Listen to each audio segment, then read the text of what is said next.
हारे के सहारे की जय, लख दातार की जय, खाटू नरेश की जय। प्रिय भक्तजनों, आप में से कौन कौन मानता है कि खाटू श्याम हारे के सहारे हैं? और जो भी भक्त खाटू श्याम का प्रेमी है, इस कथा को अंत तक जरूर सुनना और कथा सुनने से पहले वीडियो को लाइक करके कमेंट बॉक्स में खाटू श्याम की जय, हारे के सहारे की जय, कृष्ण भगवान की जय जरूर लिखना। क्यों है खाटू श्याम जी के मंदिर में इतनी शक्ति? क्या है इसके पीछे छुपा हुआ रहस्य? आज मैं आपको एक ऐसी कहानी सुनाने जा रही हूँ जो सिर्फ कहानी नहीं है, ये एक दिव्य सत्य है। ये एक ऐसे भगवान की गाथा है जो कलयुग में हारे हुए का सहारा बने, जिनका नाम सुनते ही रोंगटे खड़े हो जाते हैं, जिनके दर्शन मात्र से जीवन बदल जाता है। राजस्थान की धरती पर सीकर जिले में खाटू नामक एक छोटे से गांव में एक ऐसा मंदिर है जहां रोज लाखों लोग अपनी इच्छा लेकर आते हैं। कोई रोता हुआ आता है, कोई हारा हुआ, कोई टूटा हुआ, लेकिन जो भी सच्चे दिल से आता है वह खाली हाथ नहीं जाता। लेकिन क्यों है इस मंदिर में इतनी शक्ति? क्या है वह रहस्य जो इसको इतना चमत्कारी बना देता है?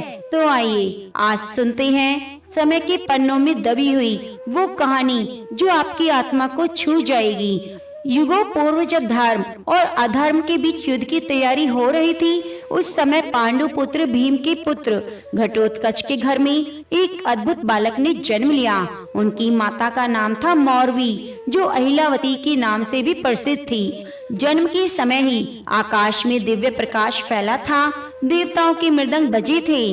वह बालक था बर्बरीक, एक ऐसा योद्धा जिसकी वीरता और शक्ति की गाथा आज भी कही जाती है। बर्बरीक के जन्म के साथ ही प्रकृति में अनेक चमत्कार हुए। वृक्ष फल फूलों से लद गए, नदियां मधुर संगीत बजाने लगी और पशु पक्षी आनंद में नृत्य करने लगे। यह सब इस बात का प्रमाण था कि कोई दिव्य आत्मा धरती पर अवतरित हुई है। बचपन से ही बर्बरीक में अद्भुत शक्तियां थी। जब वे मात्र 5 वर्ष के थे, तब उन्होंने एक हाथी को केवल अपनी मुट्ठी के बल पर रोक दिया। 10 वर्ष की आयु में एक दिन 100 राक्षसों का वध कर दिया। माँ मौरवी ने अपने पुत्र को सिखाया कि हे पुत्र, जीवन में हमेशा याद रखना कि सबसे बड़ा धर्म है हारे हुए की सहायता करना। जो निर्बल है, असहाय है, संकट में है, उसके साथ खड़े होना ही सच्चा धर्म है। माँ के इन शब्दों को बर्बरीक ने अपने हृदय की गहराई में बसा लिया।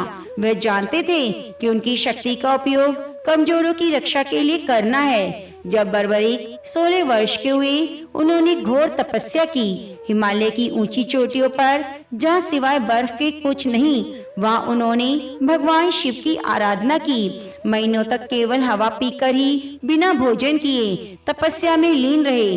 भगवान शिव प्रसन्न हुए।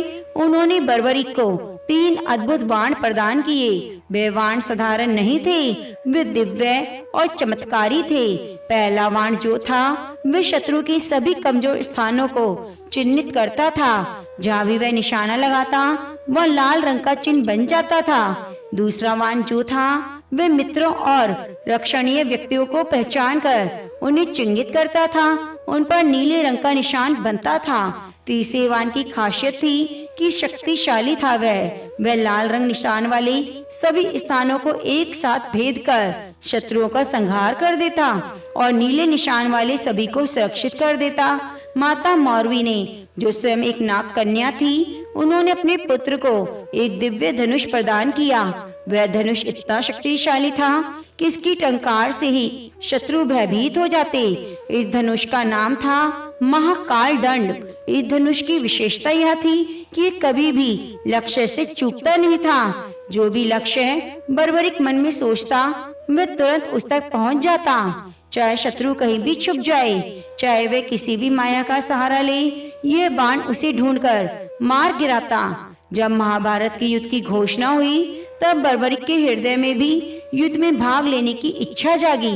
उन्होंने सोचा, यह तो धर्म और अधर्म का युद्ध है, मुझे इसमें भाग अवश्य लेना चाहिए। लेकिन प्रश्न था, किस पक्ष में? बर्बरीक के मन में कोई शंका नहीं थी। उनकी माँ ने जो संस्कार दिए थे, उनके अनुसार उसे हमेशा हारने वाले का साथ देना था। वह अपने नीले घोड़े पर सवार होकर कुरुक्षेत्र की ओर चल पड़ा। रास्ते में जो भी उसे मिलता वह पूछता, कुरुक्षेत्र में कौन जीत रहा है? सभी का एक ही उत्तर, पांडव निर्बल है और कौरव शक्तिशाली। यह सुनकर बर्बरीक का निर्णय और पक्का हो गया कि वह पांडवों का साथ देगा। कुरुक्षेत्र के पास पहुंचकर बर्बरीक ने एक बट वृक्ष के नीचे विश्राम किया। वहां उसे एक युवा ब्राह्मण मिला जो अत्यंत सुंदर और तेजस्वी था। उनकी आंखों में अद्भुत गहराई थी, मुस्कान में दिव्य चमक। वह ब्राह्मण कोई और नहीं बल्कि स्वयं भगवान कृष्ण थे, जो बर्बरीक की परीक्षा लेने आए थे। वत्स ब्राह्मण ने मधुर स्वर में कहा, पुत्र तुम कौन हो? कहाँ जा रहे हो? यह 3 बाण लेकर तुम क्या करोगे? क्या तुम्हें लगता है मात्र 3 बाणों से तुम युद्ध जीत जाओगे? बर्बरीक ने विनम्रता से उत्तर दिया, हे ब्राह्मण देव, ये कोई साधारण बाण नहीं।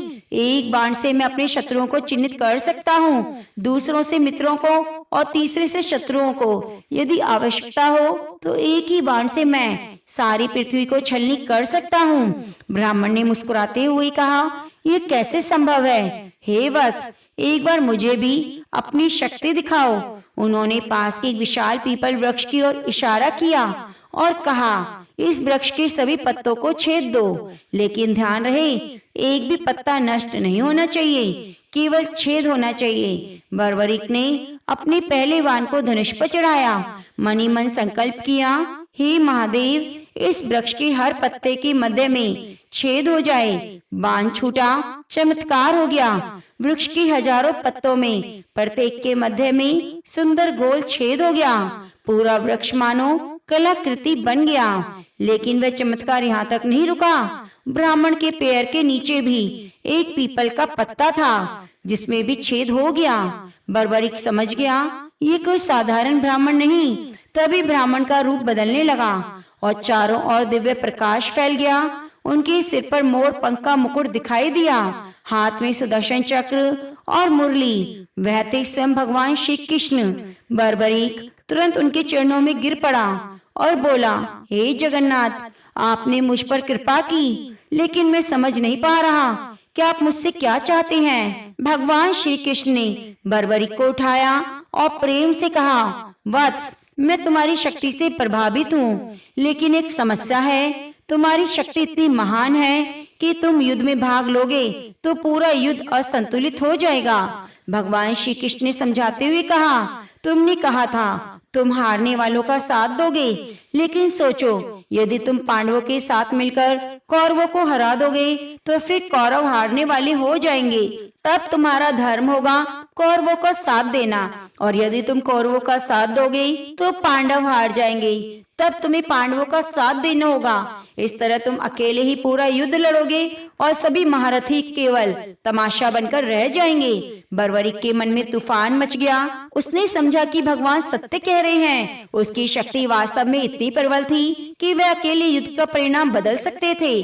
भगवान श्री कृष्ण ने धीरे से कहा, वत्स, मैं तुमसे गुरु दक्षिणा मांगता हूँ। भगवान श्री कृष्ण की बात सुनकर बर्बरीक ने कहा, अवश्य प्रभु, आपकी आज्ञा मेरे लिए सबसे ऊपर है। मांगिए, क्या चाहिए आपको? तब भगवान श्री कृष्ण ने कहा, पुत्र बर्बरीक, मुझे तुम्हारा शीश चाहिए। यह सुनकर बर्बरीक के चेहरे पर एक पल के लिए उदासी छा गई। उसके मन में हजारों विचार आए। युद्ध देखने की इच्छा, वीर गति पाने की चाह, यश कमाने की लालसा, सब कुछ एक पल में बिखर गया। लेकिन अगले ही क्षण चेहरे पर शांति आ गई। गुरु का आदेश उसके लिए सब कुछ था। बर्बरीक ने दृढ़ स्वर में कहा, प्रभु, आपकी इच्छा मेरे लिए आदेश है। मैं अपना शीश आपको अवश्य दूंगा, लेकिन मेरी एक प्रार्थना है। भगवान श्री कृष्ण ने पूछा, कहो वत्स, क्या चाहते हो? तब बर्बरीक ने कहा, मैं संपूर्ण युद्ध देखना चाहता हूँ। मेरा शीश काटने के बाद भी यदि वह युद्ध देख सके तो मैं अपने जीवन को सार्थक समझूंगा। भगवान श्री कृष्ण ने प्रसन्नता से कहा, तथास्तु, तुम्हारा शीश न केवल युद्ध देखेगा बल्कि युद्ध की संपूर्ण गाथा को भी समझेगा।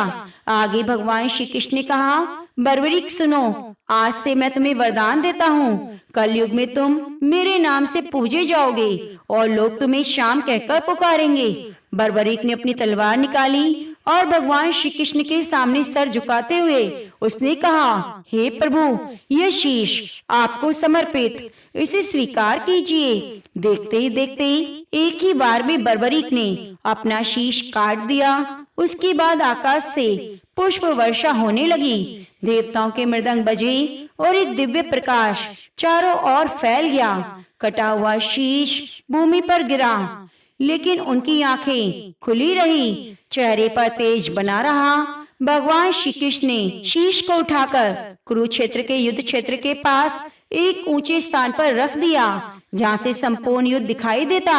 18 दिन तक चले महाभारत के युद्ध में बर्बरीक का शीर्ष सबको देखता रहता। उसने देखा कैसे महान योद्धा एक एक करके मृत्यु को प्राप्त होते गए।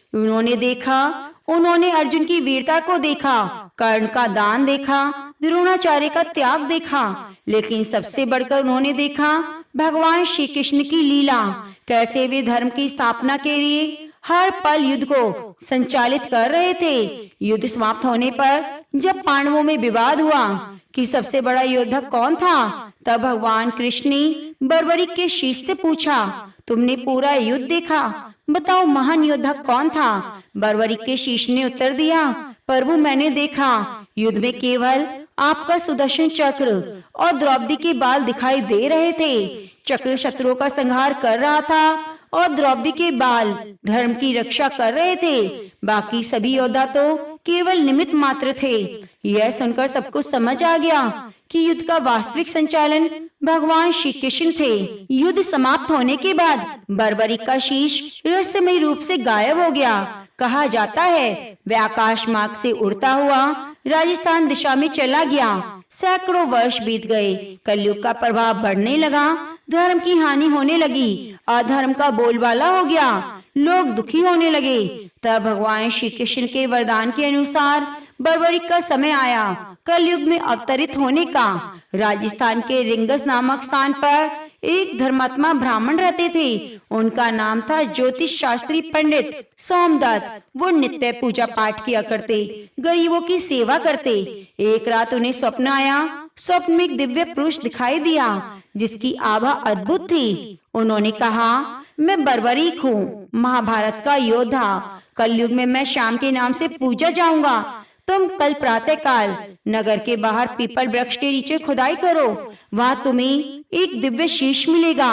अगले दिन पंडित सोमदत्त ने अपने मित्रों के साथ उस स्थान पर खुदाई शुरू की। थोड़ी खुदाई के बाद ही मिट्टी से एक अद्भुत तेज निकलने लगा। जैसे जैसे खुदाई बढ़ती गई, तेज और प्रखर हो गया। अंत में एक अद्भुत शीश मिला। वह शीश जीवंत लगता था, आंखें बंद थी, लेकिन चेहरे पर दिव्य शांति थी। शीश के चारों ओर प्रकाश फैला हुआ था। जैसे शीश को बाहर निकाला गया, आकाश में इंद्रधनुष दिखाई दिया, फूलों की वर्षा हुई, मधुर संगीत की आवाज आई। पंडित सोमदत्त ने शीश को पवित्र स्थान पर रखा। उसी रात उन्हें फिर सपना आया। इस बार स्वप्न में भगवान श्री कृष्ण दिखाई दिए। भगवान कृष्ण ने कहा, हे वत्स, इस शीश को यहाँ से खाटू नाम के स्थान पर ले जाना। वहाँ एक कुंड है जो मेरी दिव्य शक्ति से बना है, उसका नाम श्याम कुंड है। वहीं पर बर्बरीक का स्थायी निवास होगा। लेकिन प्रभु, खाटू कहाँ है? पंडित ने पूछा। तुम केवल शीश को लेकर चलते जाओ, जहाँ शीश रुकना चाहेगा समझ जाना वही स्थान है। पंडित सोमदत्त ने शीश को एक दिव्य पट्टी पर रखा और यात्रा शुरू की। रास्ते में जो भी व्यक्ति शीश के दर्शन करता, उसके कष्ट दूर हो जाते, बीमार व्यक्ति ठीक हो जाता, दुखी लोगों को शांति मिलती। कई दिन की यात्रा के बाद जब वे सुंदर स्थान पर पहुँचे तो शीश अचानक भारी हो गया। कितनी भी कोशिश करो, रथ आगे नहीं बढ़ रहा था। समझ में आ गया कि ये वही स्थान है। वहाँ एक प्राकृतिक कुंड था जिसका पानी अत्यंत शुद्ध और निर्मल था। स्थानीय लोग इसे श्याम कुंड कहते थे। उस समय खाटू गांव के जो राजा थे, उनका नाम था राजा रूप सिंह चौहान। जब उन्हें इस चमत्कारी शीश के बारे में पता चला तो वे तुरंत दर्शन के लिए आए। शीश के दर्शन होते ही राजा के मन में अपार श्रद्धा जाग गई। उन्होंने तुरंत वह एक भव्य मंदिर बनवाने का निर्णय लिया। मंदिर का निर्माण अद्भुत तरीके से हुआ। दिन में जितना काम होता, रात में उससे दुगना काम अपने आप हो जाता। मजदूर कहते, रात में दिव्य शक्तियाँ काम करती दिखाई देती हैं। जब मंदिर तैयार हो गया, शीश को स्थापित किया गया, तो पहली बार आरती का आयोजन हुआ। राजा रूप सिंह चौहान ने स्वयं आरती उतारी। आरती के दौरान एक अद्भुत चमत्कार हुआ। शीश की आंखें खुल गई। आंखों में इतना तेज था, सभी लोग चकित हो गए। ऐसा लगता था जैसे कोई जीवंत व्यक्ति सामने बैठा हो। उसी दिन से परंपरा हुई कि श्याम बाबा नित्य अपने भक्तों को दर्शन देते हैं। उनकी आंखों में वही दया भाव है जो महाभारत के समय था, वही करुणा जो हारे हुए के लिए होती है। श्याम कुंड में एक विशेष रहस्य है। इसका पानी कभी भी कम नहीं होता, कभी ज्यादा नहीं होता। हजारों लोग रोजाना स्नान करते हैं, लेकिन पानी का स्तर वही रहता है। वैज्ञानिकों ने जांच की, लेकिन भूमिगत जल स्रोत नहीं निकला। ये रहस्य आज भी बना हुआ है। कहा जाता है यह कुंड सीधे क्षीर सागर से जुड़ा है, जहाँ स्वयं भगवान श्री हरि विष्णु विराजते हैं। इसलिए इसका पानी कभी भी समाप्त नहीं होता। श्याम बाबा की मूर्ति के ठीक नीचे एक गुप्त कक्ष है। कहा जाता है कि यहाँ बर्बरीक के तीनों बाण रखे हुए हैं। यह कक्ष तब तक नहीं खुलेगा जब तक कलयुग में धर्म का सर्वनाश नहीं हो जाता। जब कलयुग के अंत में पाप अपने चरम पर पहुँचेगा, तब यह कक्ष खुलेगा और श्याम बाबा अपने 3 दिव्य बाणों से धर्म की स्थापना करेंगे। भविष्य पुराण में लिखा है, कलयुग के अंत में एक नीले घोड़े पर सवार होकर एक योद्धा आएगा जो धर्म की स्थापना करेगा। श्याम बाबा के भक्त मानते हैं योद्धा श्याम बाबा होंगे। मंदिर के पुराने शिलालेखों पर एक नीले घोड़े का चित्र है, जिस पर एक योद्धा सवार है। यह चित्र रहस्यमय है। इसका अर्थ आज तक कोई नहीं समझा। श्याम बाबा के 11 नाम हैं और ये संख्या भी रहस्यमय है। इन 11 नामों में छुपी हुई है कलयुग की संपूर्ण गाथा।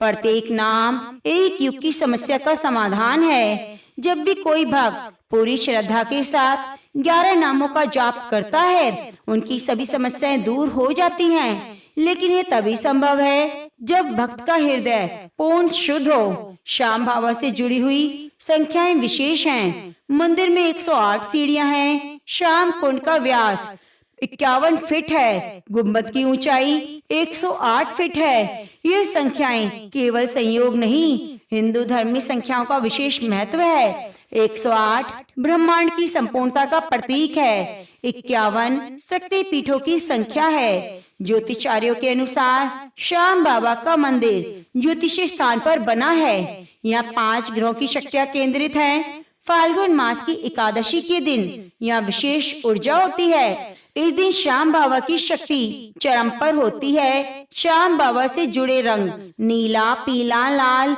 ये सभी विशेष अर्थ हैं। नीला रंग भगवान श्री हरि विष्णु का है, पीला ज्ञान का और लाल शक्ति का। भक्त जब इन रंगों के कपड़े पहनकर आते हैं तो श्याम बाबा के साथ विशेष तालमेल बनता है। शास्त्रों के अनुसार जब कलयुग अपने अंतिम चरण पर पहुंचेगा, तब धर्म लगभग समाप्त हो जाएगा और श्याम बाबा पूर्ण रूप से प्रकट होंगे। वे अपने 3 दिव्य बाणों के साथ आएंगे और अधर्म का नाश करेंगे। यह होगी कलयुग की अंतिम लड़ाई।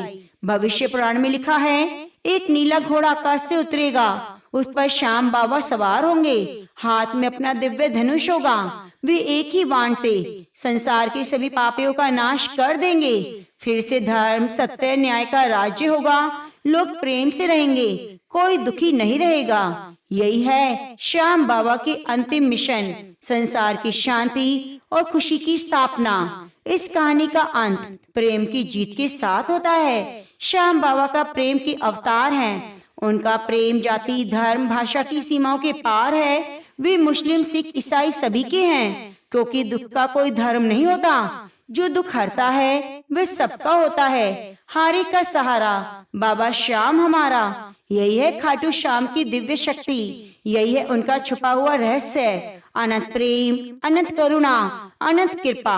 तो प्रिय भक्तजनों, आप भी मानते हैं कि श्याम बाबा ने आपके दुखों को हरा है और श्याम बाबा आपके साथ हैं। तो वीडियो को शेयर जरूर कीजिएगा अपने मित्रों में और वीडियो को लाइक करके कमेंट बॉक्स में हारे के सहारे श्याम बाबा हमारे की जय जरूर लिखिएगा।